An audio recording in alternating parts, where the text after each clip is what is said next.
Tonight, I will be sharing with you a very special sermon. Malam ini saya akan berbagi khotbah yang sangat spesial. Because in the next few days, we will be celebrating Valentine Day. Karena beberapa hari ke depannya kita akan merayakan hari Valentine, hari kasih sayang. You see, my Valentine sent me a bottle of water because he knows I need it. Ya, sama seperti Pastor Jason, suami tercinta yang membawa botol minum kepada sang istri. Okay, so do you celebrate Valentine? Apakah saudara juga merayakan hari Valentine, hari kasih sayang? Yes or no? Iya atau tidak? Never mind. Tapi enggak apa-apa. We can always celebrate love with Jesus. Amen? Kita selalu pasti akan merayakan hari kasih sayang bersama dengan Yesus. Amin. Tonight we will learn what love actually means from both worldly and biblical perspective. Jadi malam hari ini kita akan belajar tentang apa sebenarnya arti kasih yang benar baik dari sudut pandang duniawi dan sudut pandang Alkitabiah. Our objective is by the end of this session, you and I can determine how to truly love and what love is actually. Tujuan akhir dari khotbah malam hari ini supaya kita dapat menentukan bagaimana cara mengasihi yang benar dan kita dapat mengetahui apa sih arti kasih yang benar itu. In ancient Greece, there were 4 words for love. Di Yunani kuno itu ada 4 kata untuk kasih. Stergo. Ada stergo. Okay, repeat after me. Stergo. Stergo. Eros. Phileo. And agape. Okay, I'm going to explain to you one by one. Saya akan menjelaskan kepada saudara satu demi satu arti dari kata tadi. Stergo refers to the love within a family, particularly parental love. Stergo mengacu pada kasih di keluarga, dalam sebuah keluarga, khususnya kasih sayang orang tua terhadap anak. Eros is the love that desire to possess something or someone deemed worthy. Eros adalah kasih yang berkeinginan untuk memiliki sesuatu atau seseorang yang dianggap berharga. Phileo represents brotherly love or the love between friends. Sedangkan phileo melambangkan kasih persahabatan atau kasih antar sahabat. Agape is self-sacrificial love. Dan agape adalah kasih yang mengorbankan diri sendiri. While stergo is non-sexual affection, eros is often associated with sexual passion. Meskipun stergo adalah kasih sayang yang non-seksual, tetapi eros sering dikaitkan dengan kasih sayang yang penuh dengan gairah seksual. Listen to this carefully, friend. Dengerin ini baik-baik, saudara-saudari. In the Greek worldview, eros also reflects humanity desire for the most desirable object. Ultimately, it can be God Himself. Dalam pandangan Yunani, eros juga sebenarnya mencerminkan hasrat umat manusia terhadap objek yang paling diinginkan. Bisa jadi itu Tuhan sendiri. This concept of eros, however, stand in stark contrast to the New Testament depiction of love where agape reigns supreme. Namun, konsep eros ini sangat kontras dengan penggambaran kasih yang ada di Perjanjian Baru, di mana agape merupakan kasih yang paling tertinggi. Eros can be seen as the beginning of hedonism. Eros dapat dilihat sebagai awal dari hedonisme, which is the pursuit of personal pleasure at the expense of others. yang artinya mengejar kesenangan pribadi dengan mengorbankan orang lain. But the love that Christ calls us to is agape. Namun kasih yang Kristus mau ada di dalam hidup kita adalah agape. Tell the one next to you, Kasih tahu orang di sebelahnya, hello, hello, agape. agape.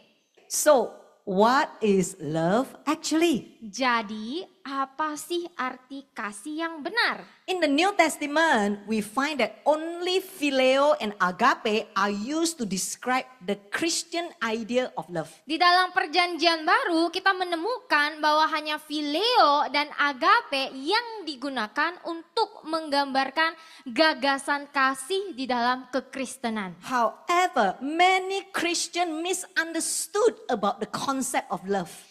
Bagaimanapun juga masih banyak sekali orang Kristen yang menyalahpahami arti dari kasih itu. In 1 Corinthians chapter 13, the love message, Paul uses only agape to explain the highest form of love. Di dalam 1 Korintus 13, Paulus hanya menggunakan kasih agape untuk menjelaskan kasih yang tertinggi. A self-sacrificial love that mirrors the love of God for us. Kasih yang rela berkorban yang mencerminkan kasih Tuhan bagi kita.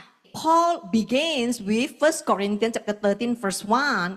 If I can speak in the tongues of men and even of angel, but have not love, that reasoning, intentional spiritual devotion such as is inspired by God love for and in us, I am only a noisy gong or a clanging cymbal. 1 Korintus 13 ayat 1 berkata, jika aku dapat berkata-kata dalam bahasa manusia dan bahkan bahasa malaikat, tetapi tidak mempunyai kasih, pengabdian rohani yang penuh pertimbangan, kesenjangan seperti yang diilhami oleh kasih Tuhan kepada dan di dalam diri kita, maka aku hanyalah gong yang berisik atau simbal yang gemerincing. As we can see, is clearly stated, this love is an intentional spiritual devotion which is inspired by God love for us and in us. Seperti yang kita bisa lihat yang tertulis dengan jelas di dalam firman Tuhan bahwa kasih agape ini adalah kasih pengabdian spiritual yang harus dilakukan secara sengaja dan diilhami oleh kasih Tuhan kepada kita dan di dalam diri kita. It means if it is not inspired by God, it is not love. Artinya kalau kasih ini tidak diilhami oleh Tuhan, itu bukanlah kasih. So, what does it mean to be inspired by God? Jadi apa yang dimaksud dengan diilhami oleh Tuhan? Simply ask yourself these few questions. Coba tanyakan beberapa pertanyaan ini kepada diri Anda sendiri. When I do something in the name of love, is it for my own benefit? Or is it to get what I want? Or is it purely to help the other person to become better or closer to God? Ketika saya melakukan sesuatu dalam nama atau atas nama kasih, apakah hal yang saya lakukan itu untuk keuntungan saya sendiri atau untuk mendapatkan apa yang saya inginkan, ataukah murni untuk membantu orang lain menjadi lebih baik atau lebih dekat dengan Tuhan? What many Christian and Christian organization practice today is mostly eros and not agape. Banyak sekali orang Kristen zaman sekarang menerapkan kasih eros dan bukan agape.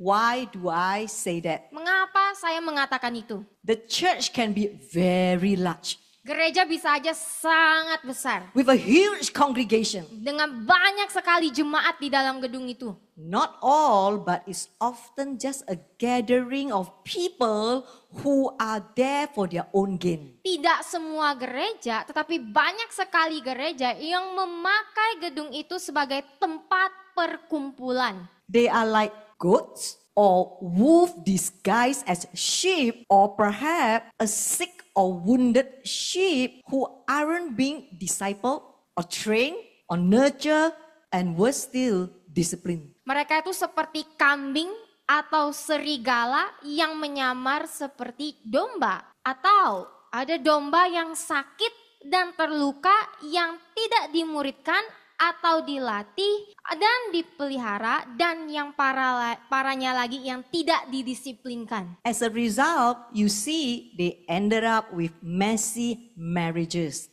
lawless children, and a social club-like atmosphere. Akibatnya kita bisa melihat hasilnya. Mereka berakhir dengan pernikahan yang berantakan. Anak-anak yang tidak mau patuh dan suasana gereja yang seperti klub sosial. They attend services that looks very cool. Ya, mereka ke gereja yang servisnya itu kelihatannya keren. They pay tithe and even first fruit. Mereka kasih buah sulung dan juga perpuluhan. And after that it's done, they consider they have loved God, they have loved others. Dan setelah itu selesai. Mereka berpikir bahwa mereka sudah menyayangi Tuhan dan menyayangi orang lain juga. Friends, if there is no intention to restore people back to health spiritually, then it's not love, it's a deception. Saudara-saudari yang terkasih, jika gereja tidak ada niat untuk mengembalikan kesehatan spiritual seseorang, kesehatan rohani seseorang, maka itu bukanlah kasih, itu adalah penipuan. Millions of people go to church every Sunday, every Saturday, okay? Like us, we do church on Saturday, right? In the name of loving God. But if there is no intention to grow in God, then that is not loving Jesus, it's making use of Jesus. Jutaan orang pergi ke gereja setiap minggu kalau kita setiap Sabtu datang dan berkata, aku mengasihi Tuhan. Namun jika kita tidak ada niat untuk bertumbuh di dalam Tuhan, maka itu bukanlah kasih, itu memanfaatkan Yesus. That's why the church has become a place for entertainment, like Sunday movie or even artist performance. Itu sebabnya banyak sekali gereja menjadikan gereja itu sebagai tempat hiburan, seperti menonton film di hari Minggu atau menonton pertunjukan konser. Everyone comes to church seeking for something and seeking for everything except Jesus. Semua orang datang ke gereja mencari segalanya kecuali Yesus. Do you agree with me? Apakah Anda setuju dengan Yes or saya? no? Iya atau enggak? No one want to answer. Tidak ada yang berani menjawab. You see, they come to seek boyfriend. Yes or no? Mereka datang untuk cari apa? Pacar. Betul enggak? The boy come and seek girlfriend. Ya, yang cowok cari cewek. Correct? Betul kan? And then those who are, what do you call it, jomblo? jomblo. Okay, seek husband and wife. Yang masih jomblo cari suami atau istri. Oh no, the Medan people seek kang tao, you know, right? People come to church to look for networking, Orang-orang ke gereja juga cari apa? Koneksi, opportunities, kesempatan, healing, blessing, protection, entertainment, and even friendship. kesembuhan, berkat, persahabatan. But nobody comes seeking Jesus. Tetapi tidak ada seorang pun yang datang untuk mencari Yesus. Or very little people coming to want to be changed to be more like Him. Atau hanya sedikit orang saja yang datang untuk berubah untuk menjadi seperti Yesus. They profess to love, but they don't know what love actually is. Mulutnya berkata mengasihi, cinta, sayang, tapi mereka nggak tahu arti mengasihi yang sesungguhnya. Christian profess to love God, but they are making use of everything and everyone, including making use of God. Umat Kristen dan banyak sekali yang mengaku mengasihi Tuhan. Namun banyak sekali yang memanfaatkan semua orang, yang memanfaatkan apa saja dan segalanya termasuk Tuhan. The eyes is like screening machine. Matanya itu lagi ini, lihat kiri kanan. Every time when you screen a person, they start strategizing, what can I use in this person? Setiap kali mereka melirik, semuanya scanning ya. Mereka berpikir, saya bisa pakai orang ini untuk apa ya? But don't have in RGM, right? Tapi di RJM nggak ada kan? Have or not? Ada atau enggak? Don't have, ah? Nggak ada ya. Oh, 1 Corinthians chapter 13, 2. And if I have prophetic powers, the gift of interpreting the divine will and purpose and understand all the secret truths and mysteries and possess all knowledge. And if I have sufficient faith so that I can remove mountains but have not love. What love is this? God love in me. I am nothing, a useless nobody. Dan jika aku mempunyai kekuatan nubuatan, karunia untuk menafsirkan kehendak dan tujuan ilahi, dan memahami semua rahasia kebenaran dan misteri, serta memiliki segala pengetahuan. Dan jika aku mempunyai iman yang cukup sehingga aku dapat memindahkan gunung, tetapi tidak mempunyai kasih seperti apa? Kasih Tuhan dalam diriku, maka aku bukanlah siapa-siapa, tidak berguna. Friends, Paul makes it very clear. Love inspired by God is the foundation of everything. Without it, all our gift, even our knowledge and action are meaningless. We become a useless nobody and nothing. Saudara-saudari yang terkasih, Paulus menjelaskan di sini dengan jelas bahwa kasih itu harus diilhami oleh Tuhan. Dan ini adalah landasan, dasar dari segala sesuatu.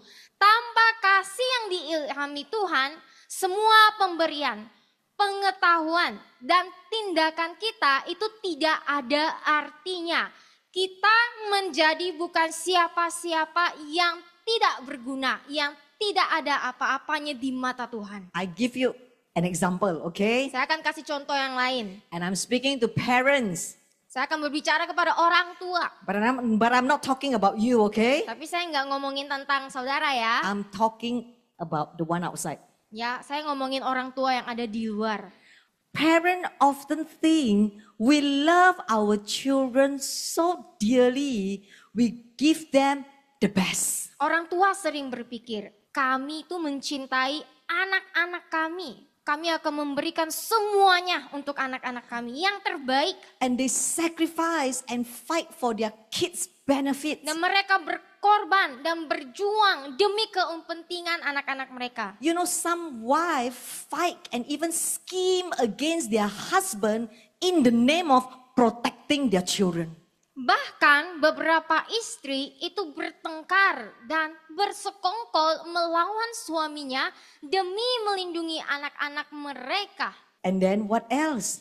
Terus apa lagi? Some parents are willing to pay for top-notch plastic surgery just to make their kids beautiful. Beberapa orang tua bahkan sanggup dan mau membayar biaya operasi plastik yang sangat mahal agar anak-anaknya itu terlihat sangat cantik. And then a lot of parents, especially those who are in Singapore, they sign their children up for the best school and tuition after tuition non-stop until the children also hang. Dan beberapa orang tua, khususnya di Singapura, mereka mendaftarkan anak-anaknya ke sekolah yang paling baik, ke sekolah yang paling mahal untuk anak-anak mereka. Les demi les pun didaftarin satu persatu. I'm not sure about Indonesia, Saya nggak tahu tentang di orang-orang Indo. but a few that in Indonesia that I know, they simply don't care. Tapi yang di Indo kebanyakan nggak peduli. So please, okay, we need to be in the middle ground, okay, in the middle ground.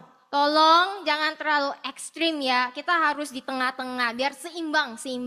And whether they do it overly or they underdo it, they do it all in the name of love. Baik itu dilakukan secara ekstrim maupun tidak, mereka akan bilang mereka melakukannya atas nama kasih.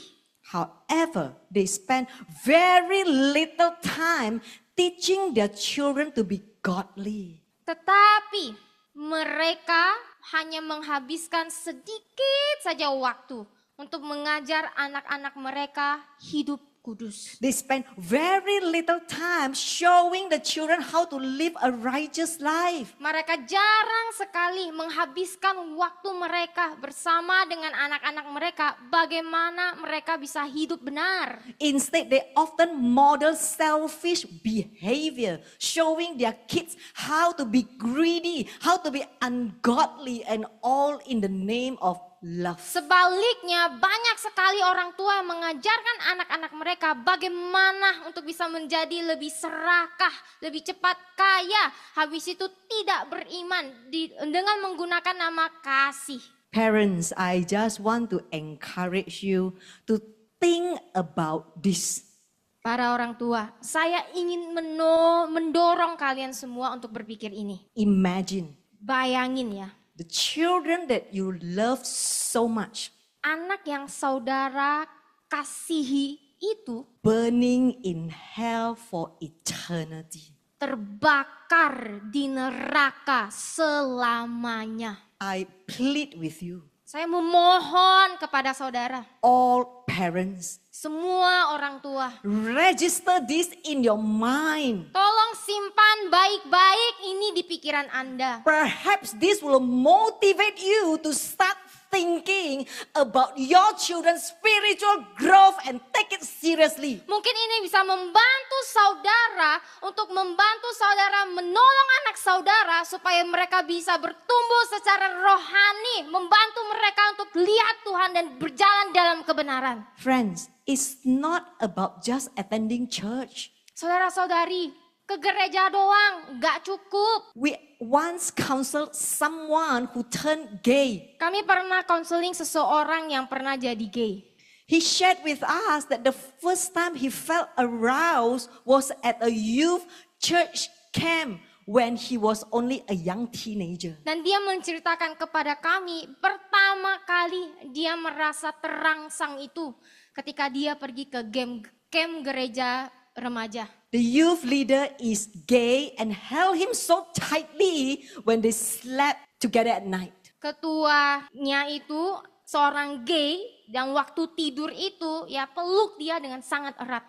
And he shared with us that is the main reason why today he became a part of the LGBT community. Dan dia berkata kepada kita itu adalah alasan utama mengapa saat ini ia menjadi bagian dari komunitas LGBT. Parents, if you think that simply dropping your kids off at Sunday school or youth service fulfills your duty as parents, I urge you to rethink your love for your children. Para orang tua, jika Anda berpikir bahwa hanya bawa mereka ke gereja setiap minggu demi minggu untuk memuaskan tanggung jawab saudara sebagai orang tua, saya memohon, saya mau Anda memikirkan sekali lagi tentang kasih saudara yang sesungguhnya untuk anak-anak saudara. Okay, another example. What about husband and wife? Contoh yang lain, bagaimana dengan suami dan istri? You know, as a pastor, every day I receive requests for counseling. Saya sebagai pendeta, setiap hari saya terima itu request untuk orang mau minta counseling. Every day I hear different story, different intensity, different level, husband and wife fighting all the time. Setiap hari saya dengar cerita dari cerita yang berbeda-beda bagaimana suami dan istri itu bertengkar. Got money fight. Ada uang, kelahi. No money, even more fight. Gak ada uang, lebih parah lagi. Go holiday fight. Pergi liburan pun bisa bertengkar. No holiday, even more fight. Tak ada liburan, lebih parah lagi. Want to eat what also can fight, Mau makan apapun bisa kelahi. Got children, fight. Ada anak, kelahi.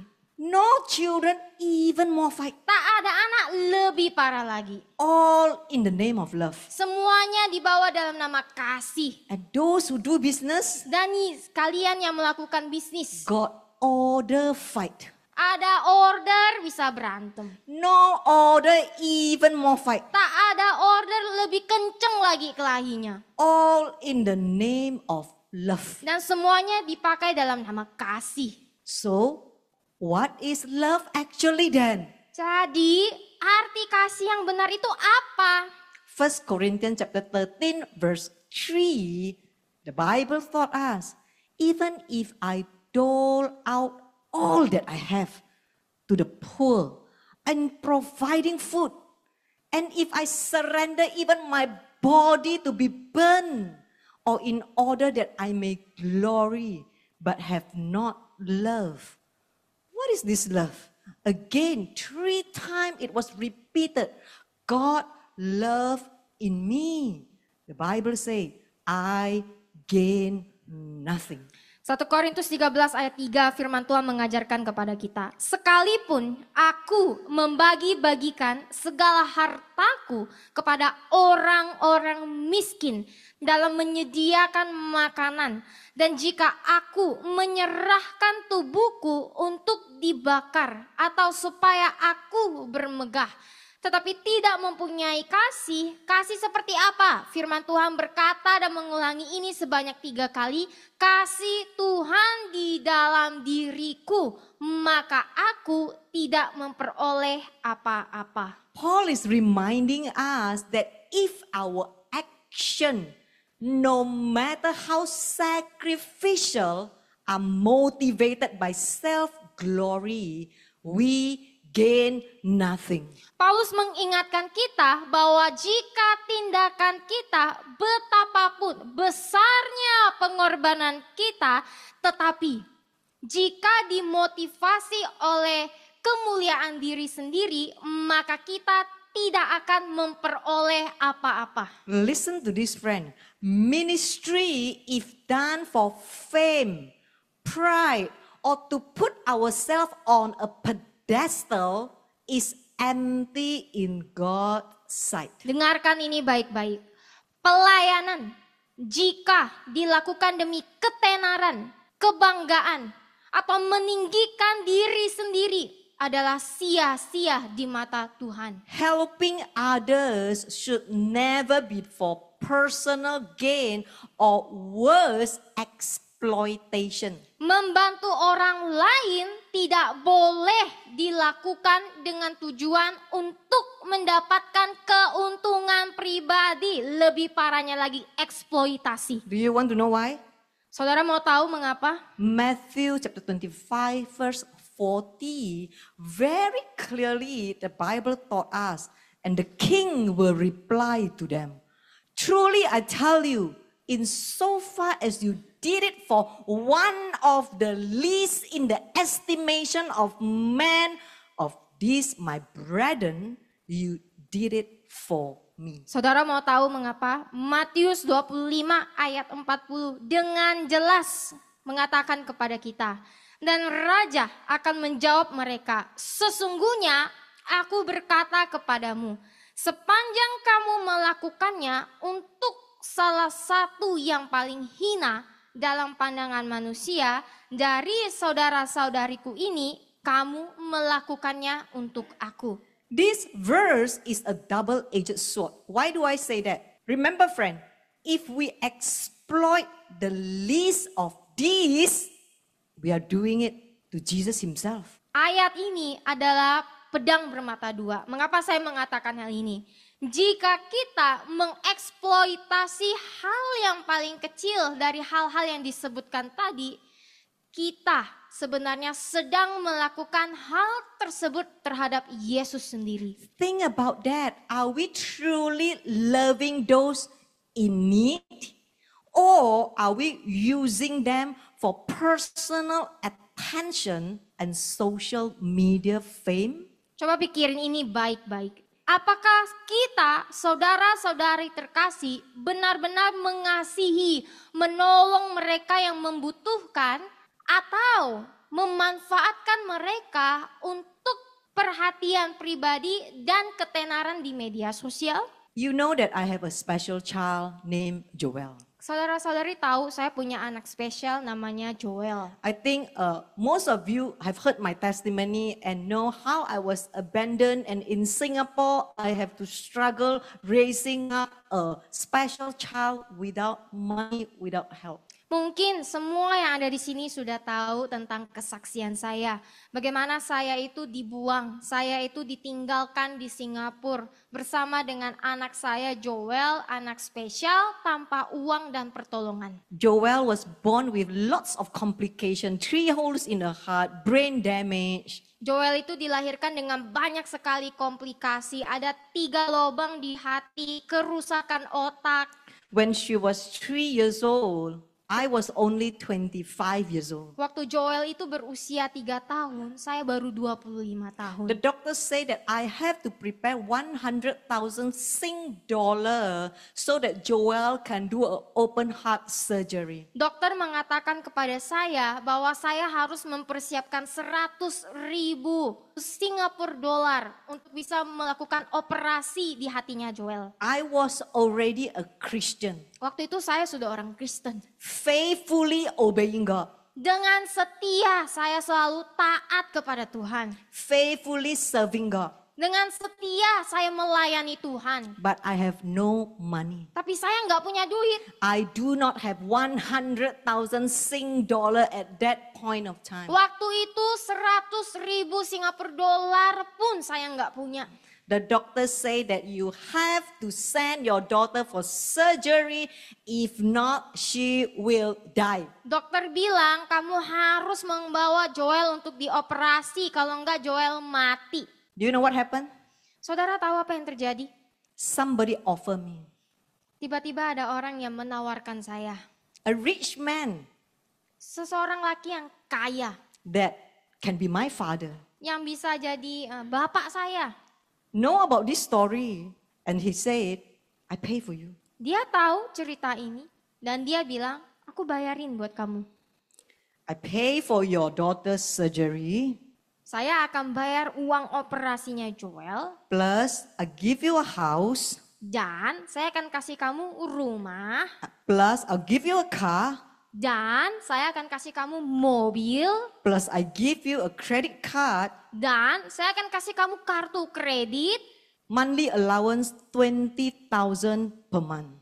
uang bulanan 20.000 Singapura dolar, kira-kira 200 juta per You bulan. don't have to do anything Kamu nggak usah ngapa-ngapain so that you can be full-time taking care of Joel. sehingga kamu bisa merawat Joel ya. You just sit at home. Duduk saja di rumah. I'm not always in Singapore, Saya nggak selalu di Singapura, but every time when I come to Singapore, tapi setiap kali saya pulang ke you Singapura, have to serve me kamu harus melayani saya and you will become one of my women in Singapore. dan kamu akan menjadi salah satu perempuan yang ada di Singapura, mistress. What do you do if you're in my shoe? Kalau saudara ada di posisi saya, apa yang akan saudara lakukan? On one hand, Di sisi lain, my daughter is about to die. anak saya hampir mati. If I don't send her for surgery, Kalau saya nggak bawa Joel untuk operasi, she will die. dia mati. On the other hand, Di sisi lain, I know saya tahu I have to sin against God saya pasti berdosa di hadapan Tuhan. if I have to take this offer. Kalau saya mengambil penawaran ini, Friends, saudara-saudari, what would you do? apa yang akan saudara lakukan?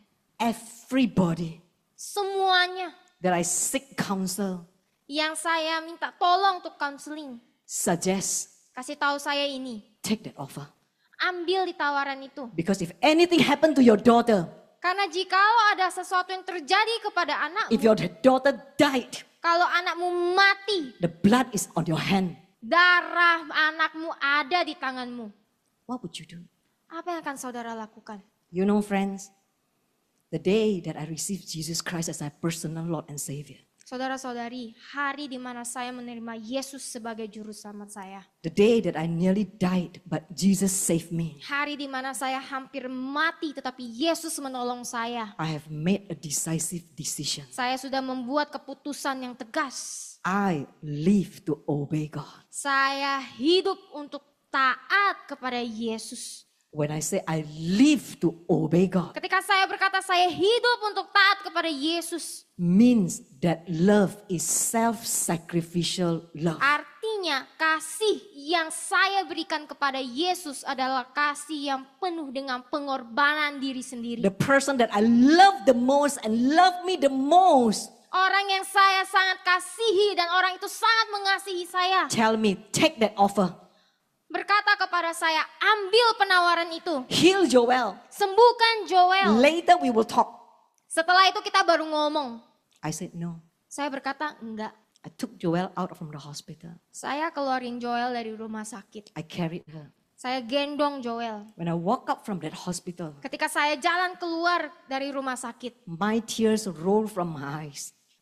air mata saya turun dari mata saya. And this is what I said. Dan ini yang saya katakan. I have decided to follow Jesus. Saya sudah membuat keputusan yang tegas untuk mengikuti Yesus. No turning back. Tidak ada lagi putar balik. No turning back. Tidak ada lagi putar balik. The world behind me. Dunia di belakang saya. The cross before me. Salib Tuhan ada di depan saya. No turning back. Tidak ada lagi putar balik. No turning back. Tidak ada lagi putar balik. Friends, you know the story? Saudara-saudari tahu ceritanya? Without surgery, Tanpa operasi. without seeing doctor. Tanpa melihat dokter. When Joel was 6 years old, Ketika Joel berusia 6 tahun. her heart condition healed totally and all glory unto Jesus.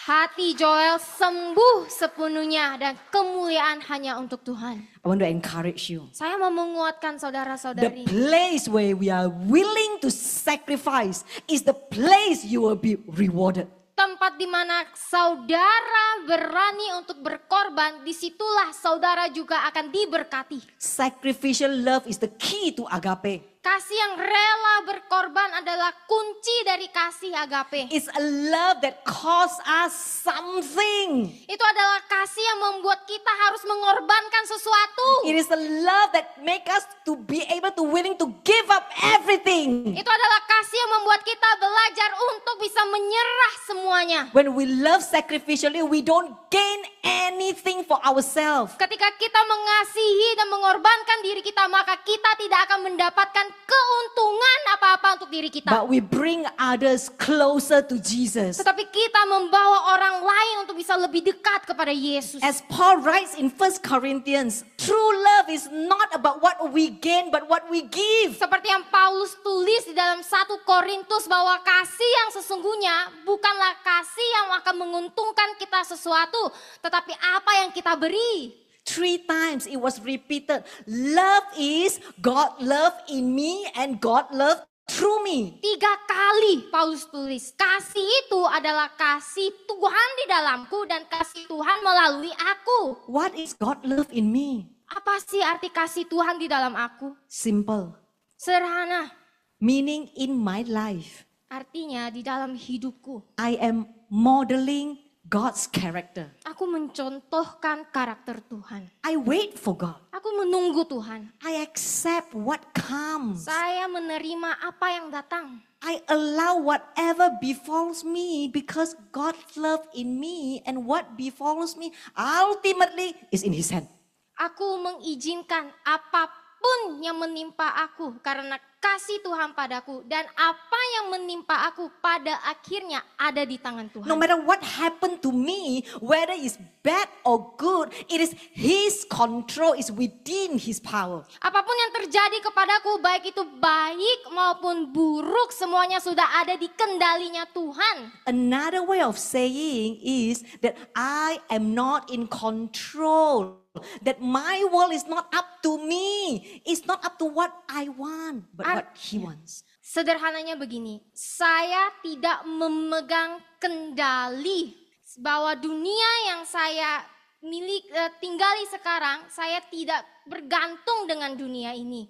Tetapi fokus saya hanyalah saya mau apapun yang terjadi dalam hidup saya terjadi sesuai dengan apa yang Tuhan mau.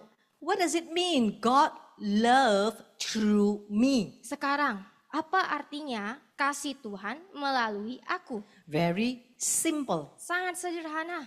Every act of love must be about Him. Kasih Tuhan melalui saya artinya setiap tindakan kasih yang saya berikan itu semua tentang Yesus. Every act of love is about bringing others close to Him. Semua tindakan kasih saya itu artinya membawa orang lain lebih dekat lagi kepada Yesus. Not about what I get in return. Bukan tentang apa yang akan saya dapatin kembali. Somebody said this to me. Seseorang berkata ini kepada saya. Pastor, my husband is overweight. Pastor, suami saya terlalu gendut. High blood pressure, sugar high, what else? Cholesterol high, everything high. No, there's nothing that is low. Darah tingginya naik, gula darahnya tinggi, terus kolesterolnya juga tinggi, semua tinggi, tak ada yang rendah. I love my husband very much. Saya mengasihi, cinta banget sama suami saya. Every day I would tell him that you must go exercise. Setiap hari saya kasih tahu suami saya harus olahraga. Anything wrong, Pastor? Emang ada yang salah, Pastor? Nothing wrong. Gak ada yang salah. It's good Bagus itu. because you are a good helper. Karena kamu adalah penolong yang baik. A good helper will help the husband, right? Penolong yang baik pasti akan nolong suami, bukan? But do you know, Pastor? Tapi Pastor tahu nggak? He does not want to go. Dia nggak mau olahraga. And therefore, I throw the piring at him. Maka dari itu saya membuang, I throw a plate at him. But I'm not wrong, what? Tapi saya nggak salah, wah. I'm doing it in the name of love. Saya melakukan itu dalam nama kasih. I love him so much. Saya cinta banget sama dia. It's for his sake, right? Itu untuk kesehatan dia, kan? Right or not? Betul nggak? Yes or no? Hello, wife? Para Kok istri, diem? bener nggak? Kok diem? He don't want to listen to me. Suami saya nggak mau dengerin saya loh. Maka piring pun terbang. Maka she'll throw a plate. A plate is Am I fly. wrong? Am I wrong? Emangnya saya salah? I love him. Saya mengasihi suami saya. My answer is very simple. Jawaban saya sangat sederhana. That's not love, my sister. Itu bukan kasih, That's saudariku. lust. Itu adalah nafsu. Lust is eros. Nafsu itu eros. In the name of love, Dalam nama kasih, you want people to do exactly what you want, how you want it, when you want it. kamu mau orang itu melakukan bagaimana kamu mau, caranya juga sesuai dengan yang kamu mau, dan waktunya pun sesuai dengan yang kamu mau. Love therefore means sacrifice. Kasih yang benar itu artinya rela berkorban. Agape is sacrificial love. Agape itu adalah kasih yang mengorbankan diri sendiri. Just like Jesus died for us on the cross. Sama seperti Yesus yang telah mati bagi kita di atas kayu salib. He gains nothing. Tuhan tidak mendapatkan apa-apa. So that you and I who believe means trusting and obey Him. Gain everything. Sehingga kamu dan saya yang percaya, yang artinya taat dan percaya kepada Tuhan akan mendapatkan segalanya. For Pastor Jason and myself, Untuk Pastor Jason dan Pastor Judith, we gain nothing by helping to restore your life. kita nggak dapat keuntungan apa-apa untuk memulihkan hidup saudara. Praying for you, Doain untuk saudara, traveling all the way, leaving our family behind, leaving our children, leaving our elderly mothers, leaving our business, so that your life can be restored. melakukan perjalanan yang jauh, meninggalkan keluarga kami, meninggalkan anak kami, dan ibu kami yang sudah tua, meninggalkan bisnis kami, sehingga kami datang agar hidup saudara dipulihkan. I have to take care of your child while my child was sick. Saya harus memperhatikan anak saudara, tapi anak saya sendiri sakit. I have to take care of your mother where my elderly mother was sick. Saya harus memperhatikan ibu saudara, sedangkan ibu saya sendiri juga sakit. We gain nothing. Kita nggak dapetin apa-apa. We don't take any salary in the ministry for 28 years. Kita tidak terima gaji sedikit pun selama di dalam pelayanan 28 tahun. We ask of you nothing Kita nggak minta apa-apa dari saudara. except one. Hanya satu yang kami mau. Be motivated and inspired by what we are doing. Saudara bisa termotivasi dan terinspirasi atas apa yang kami lakukan. So that you can bring it on to bless the generation and the next generation after you. Sehingga saudara bisa juga menginspirasi dan memberkati generasi berikutnya. 1 Corinthians chapter 13 verse 8. Love never fails, never fades out or become obsolete or come to an end. As for prophecy, the gift of interpreting the divine will and purpose, it will be fulfilled and pass away. As for tongues, they will be destroyed and cease. As for knowledge, it will pass away. It will lose its value and be superseded by truth. 1 Korintus 13 ayat 8 berkata, kasih tidak pernah gagal, tidak pernah memudar atau menjadi usang atau berakhir. Adapun nubuatan, karunia, menafsirkan kehendak dan tujuan ilahi akan digenapi dan lenyap. Adapun bahasa roh akan dibinasakan dan dihentikan.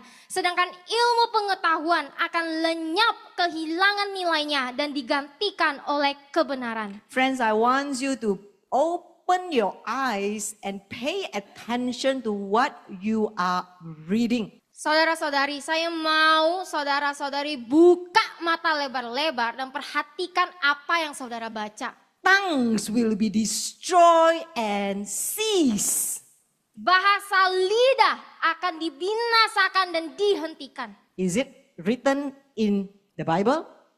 Bukankah itu tertulis di dalam Alkitab? Is it what you are reading? Apakah sama dengan yang saudara baca? So can you see that? Bisa nggak saudara melihat For ini? those of you who still believe, you can kuralaba all your ways and all your problems will be solved.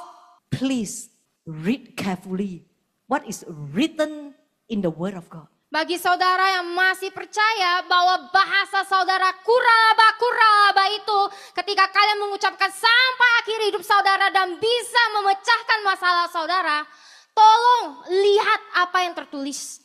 For all of you who have this mindset, I can kuralaba for 2 hours. I don't need to have the fruit of the Spirit.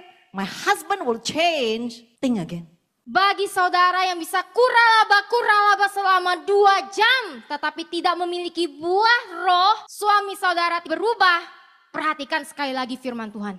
God promise you, Tuhan berjanji tongues will be destroyed bahasa lidah akan dimusnahkan and cease. dan dihentikan. Everything Semuanya will be superseded by the truth of God, which is the akan Bible. digantikan oleh kebenaran dan itu adalah firman Tuhan. 1 Corinthians chapter 13 verse 13. And so faith, hope, love abide. Faith, conviction and belief, respecting man's relation to God and divine things. Hope, joyful and confident expectation of eternal salvation.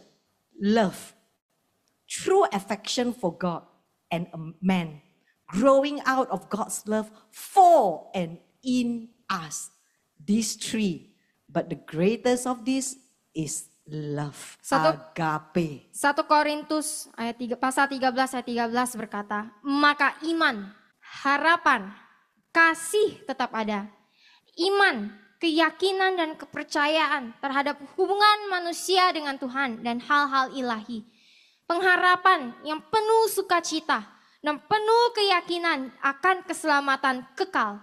Kasih sayang sejati terhadap Tuhan dan manusia yang tumbuh dari kasih Tuhan pada dan di dalam kita. Ketiga hal ini Tapi yang terbesar adalah kasih. Ini adalah agape. The greatest is love means God's love in me and His love working through me. Yang paling besar adalah kasih. Artinya kasih Tuhan ada di dalam diri saya dan bekerja melalui saya. It must be inspired by God with the intentional spiritual growth and devotion, starting with myself and thereafter from myself helping others to do the same. Kasih agape ini harus diilhami oleh Tuhan sendiri dengan pertumbuhan rohani dan pengabdian yang dilakukan secara penuh dengan komitmen dan kasih itu harus dimulai dari diri saya sendiri. Baru setelah itu saya bisa membantu orang lain untuk melakukan hal yang sama. Proverbs chapter 3 verse 3 to 4. Let love and faithfulness never leave you. Bind them around your neck. Write them on the tablet of your heart. Then you will win favor and a good name in the sight of God and others. Amsal 3 ayat 3 sampai 4 berkata, biarlah kasih dan kesetiaan jangan pernah meninggalkanmu. Ikatlah pada lehermu. Tulislah pada loh hatimu, maka kamu akan mendapat perkenanan dan nama baik di hadapan Tuhan dan orang lain. Friends, do you know why there is no breakthrough in your life? Saudara-saudari yang terkasih, apakah saudara tahu mengapa tidak ada terobosan di dalam hidup saudara? Do you know why there's no breakthrough in your business? Mengapa tidak ada terobosan di bisnis saudara? Or there's no breakthrough in your relationship? Atau tidak ada terobosan di dalam hubungan saudara? It seems that your relationship with people are always not as smooth, not as good. Kelihatannya sepertinya hubungan saudara dengan orang lain itu tidak terlalu baik. Friends, Proverbs chapter 3 verse 3 to 4. That is your key. Saudara-saudari, Amsal 3 ayat 3 sampai 4 adalah kunci ayat saudara. Today, if you forget everything else, Jika hari ini saudara sudah melupakan semuanya, if you forget all the message earlier on, jika saudara lupa firman Tuhan yang tadi di awal, please remember this. tolong ingat yang satu ini. I hope and pray really that you will catch on to this. Saya berdoa dan berharap saudara bisa mendapatkan yang satu ini. Let love and faithfulness never leave you. Biarlah kasih dan kesetiaan tidak pernah meninggalkan saudara. We are commanded to love God and make every effort to remain faithful to Him. Kita diperintahkan untuk mengasihi Tuhan dan memberikan semuanya, berusaha semaksimal mungkin untuk tetap setia. We need to persevere to obey His word and allow ourselves to be governed and conformed by the scripture. Kita perlu bertekun untuk menaati firman-Nya dan mengizinkan firman Tuhan untuk mengambil alih hidup kita sehingga kita dapat diselaraskan dengan firman Tuhan. Remember where you make the necessary sacrifice to obey and practice His precept, you will win favor and a good name in the sight of God and in the sight of man. Ingat, ketika Anda melakukan pengorbanan yang diperlukan untuk menaati dan mengamalkan hukum-hukum Tuhan, saudara akan mendapatkan kemurahan, perkenanan, dan nama baik di hadapan Tuhan dan orang lain. The question we should be asking ourselves today, Pertanyaan yang harus kita tanyakan di dalam diri kita hari ini. how do I love actually? Bagaimana saya bisa mengasihi dengan benar? The question that I would like to ask you is, Pertanyaan yang ingin saya tanyakan kepada saudara itu ini. how do you love actually? Bagaimana saudara mengasihi dengan benar? As we conclude today's message, Saat kita mau menutupi khotbah hari ini, let us reflect on the true meaning of love. mari kita renungkan arti kasih yang benar. Let us ask ourselves, are we demonstrating agape love in our life? Coba tanyakan pertanyaan ini kepada diri saudara. Apakah saya sedang melakukan kasih agape di dalam hidup saya?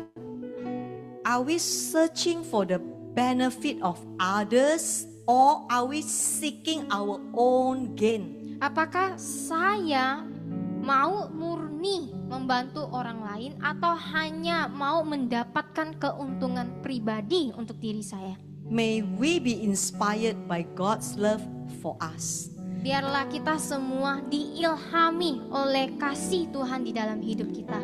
And may we intentionally seek to grow in spiritual devotion. Dan kita mau dengan secara sengaja dan membuat komitmen untuk bertumbuh secara rohani di dalam Tuhan. May our love be a reflection of God's love. Biarlah kasih kita mencerminkan kasih Tuhan.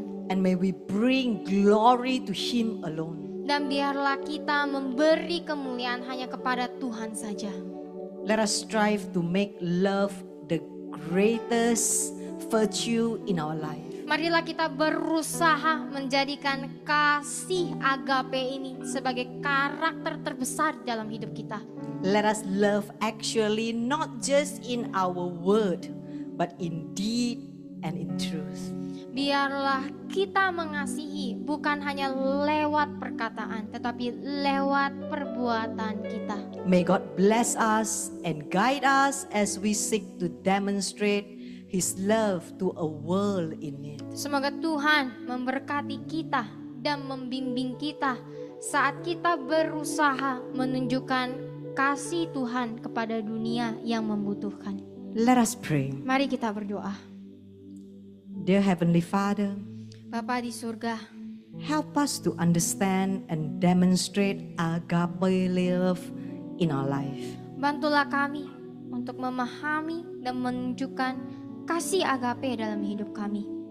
May our action be motivated by a desire to bring others closer to you.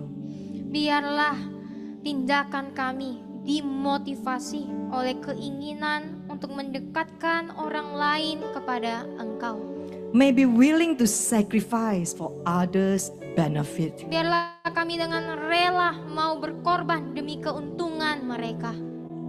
Fill us with your love and inspire us to love others as you have loved us. Penuhi kami dengan kasih-Mu Tuhan dan ilhami kami untuk mengasihi orang lain sebagaimana Engkau mengasihi kami. And in Jesus' name, all God's people say, Dan di dalam nama Yesus, semua yang percaya kita katakan, Amen. Amin.